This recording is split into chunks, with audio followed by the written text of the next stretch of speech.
സമയം 6 മണി കഴിഞ്ഞു. ഇനി ഒരു നുള്ളു ടൈം വേസ്റ്റ് ചെയ്യാനില്ല. ഡിന്നർ ഉണ്ടാക്കണം. വെറുതെ ആലോചിച്ച് ആ സമയം കൂടി കളയണ്ട എന്ന് വിചാരിച്ച് ആദ്യം കണ്ട പാസ്ത തന്നെ എടുത്തുകൊണ്ട് പോന്നു. ഇനിയിപ്പോൾ പാസ്ത കൊണ്ടുള്ള കളികളാണ്. ഇങ്ങനെയാണ് ശരിക്കും ഉണ്ടാക്കുന്നത് എന്ന് ചോദിച്ചാൽ എനിക്കറിയില്ല. പക്ഷെ ഞാൻ ഉണ്ടാക്കുന്നത് ഇങ്ങനെയാണ്. ഇതിനങ്ങനെ ഇത് വേണം അത് വേണം എന്നൊന്നുമില്ല. എന്തൊക്കെ കയ്യിലുണ്ടോ എല്ലാം ഇടാം. പ്രത്യേകിച്ച് അഹങ്കാരമൊന്നും ഇല്ലാത്തൊരു പാവം പാസ്ത.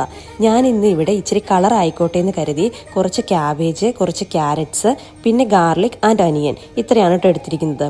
കുറച്ച് നേരം അങ്ങോട്ടും ഇങ്ങോട്ടും ഇളക്കി മറിച്ചതിന് ശേഷം കുറച്ച് സോയ സോസ് ആഡ് ചെയ്യുക. ഈ കൂട്ടത്തിൽ കുറച്ച് പെപ്പർ പൗഡർ കൂടി ഞാൻ സാധാരണഗതിയിൽ ആഡ് ചെയ്യാറുണ്ട്.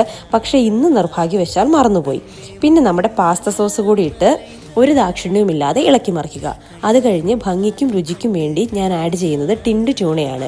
ഈ ഒരു സമയത്ത് ട്യൂണയ്ക്ക് പകരം വേറെ എന്ത് വേണേലും ചേർക്കാം. അത് കഴിഞ്ഞ് നേരത്തെ ബോയിൽ ചെയ്ത് വെച്ച പാസ്ത ചേർത്ത് വീണ്ടും ഇളക്കി മറിക്കുക. അങ്ങനെ ഇളക്കി മറിച്ചാൽ നമ്മുടെ പാസ്ത റെഡി. അപ്പോൾ ഇന്നത്തെ വീഡിയോ ഇത്രയേ ഉള്ളൂ. വീഡിയോ ഇഷ്ടപ്പെട്ടെങ്കിൽ ലൈക്ക് ചെയ്യുക, കമൻറ്റ് ചെയ്യുക, സബ്സ്ക്രൈബ് ചെയ്യുക. വീണ്ടും അടുത്ത വീഡിയോയിൽ കാണാം കേട്ടോ.